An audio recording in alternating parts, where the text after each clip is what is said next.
जय श्री राम दोस्तों। असम एक ऐसा राज्य है जिसे हम अपनी हरी भरी वादियों, खूबसूरत चाय के बागानों और ब्रह्मपुत्र नदी के लिए जानते हैं। लेकिन क्या आप जानते हैं कि इसी असम की वादियों में इतिहास का एक ऐसा पन्ना भी छिपा है जिसके बारे में बहुत कम लोग बात करते हैं। आज मैं आपको वहीं लेकर आया हूँ, गुवाहाटी से लगभग 140 किलोमीटर दूर नेशनल हाईवे 15 से होते हुए एक ऐसी जगह पर जो कभी वास्तुकला का बेजोड़ नमूना हुआ करती थी। हम बात कर रहे हैं सिंगरी पहाड़ की, जहाँ छुपा है भारतीय पुरातत्व सर्वेक्षण यानी ASI के संरक्षण में एक प्राचीन, रहस्यमयी और पूरी तरह से ध्वस्त हो चुका मंदिर, जिसे विश्वकर्मा बाबा मंदिर के नाम से जाना जाता है। हम गेट से प्रवेश करते हैं, हमें एक पुरातात्विक अवशेष से जुड़ा बोर्ड मिलता है। यह बोर्ड साफ शब्दों में बताता है कि यह एक राष्ट्रीय महत्व का स्मारक है।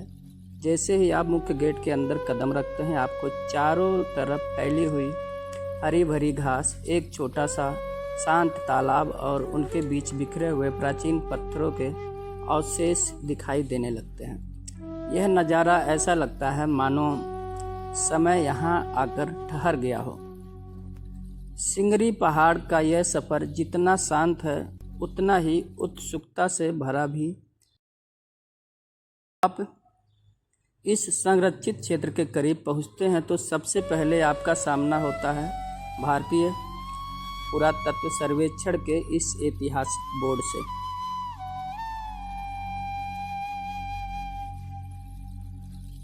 क्या छिपा है इन अवशेषों में? अब जरा करीब से देखिए इन पत्थरों को। ये कोई साधारण पत्थर नहीं है। अगर आप ध्यान से देखेंगे तो आपको इन विशालकाय चट्टानों पर की गई बेहद खूबसूरत और बारीक नक्काशी दिखाई देगी। प्राचीन काल में जब आधुनिक क्रेन या मशीनें नहीं हुआ करती थी, तब हमारे पूर्वजों ने इन भारी भरकम पत्थरों को तराश कर स्तंभ, दीवारें और मूर्तियां बनाई थी।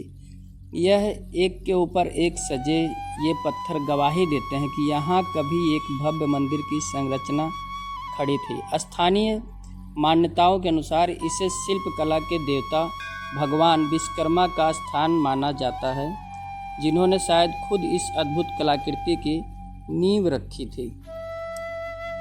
चलिए जानते हैं यह भव्य इतिहास कैसे ध्वस्त हुआ। लेकिन इतने विशाल, मजबूत और पत्थरों से बने मंदिर आखिर मलबे के ढेर में कैसे बदल गए? इन्हें देखकर मन में पहला सवाल यही आता है कि क्या किसी आक्रमणकारी ने इसे तोड़ा या इसके पीछे कुदरत का कोई खेल था? इतिहासकारों और भूवैज्ञानिकों की माने तो असम और उत्तर पूर्व भारत हमेशा से ही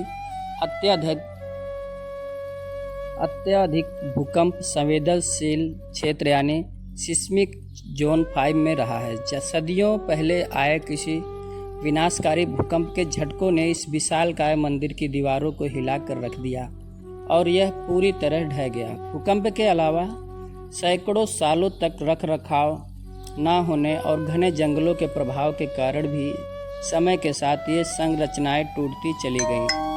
आज जो हमारे सामने है वह उस भव्यता की आखिरी निशानियां हैं। सिंगरी पहाड़ सिर्फ इन अवशेषों तक ही सीमित नहीं है। यहाँ से थोड़ी ही दूर पर स्थित है प्रसिद्ध सिंगरी गुप्तेश्वर महादेव मंदिर, जो भगवान शिव को समर्पित एक पवित्र गुफा मंदिर है। अगर आप यहाँ आते हैं तो इतिहास के इन पन्नों को पलटने के साथ साथ उस आध्यात्मिक शांति का भी अनुभव कर सकते हैं जो इस पहाड़ी की हवाओं में बसी हुई है।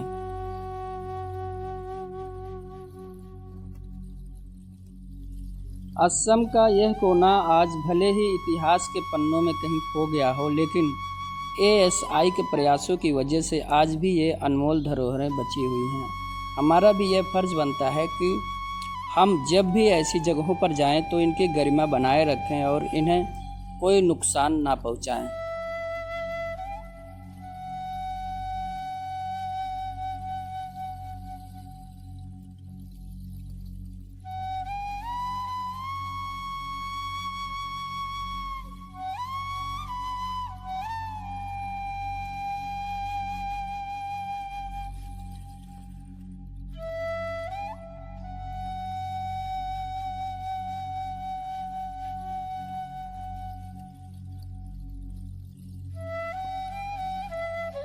आपको असम के इस लॉस्ट टेम्पल की कहानी कैसी लगी? क्या आप कभी सिंगरी पहाड़ गए हैं? हमें कमेंट सेक्शन में ज़रूर बताएं। अगर वीडियो पसंद आया हो तो इसे लाइक करें, अपने दोस्तों एवं परिवार के साथ शेयर करें। मिलते हैं अगले वीडियो में एक नए सफ़र और एक नए रहस्य के साथ। तब तक के लिए धन्यवाद। जय श्री राम, जय सनातन।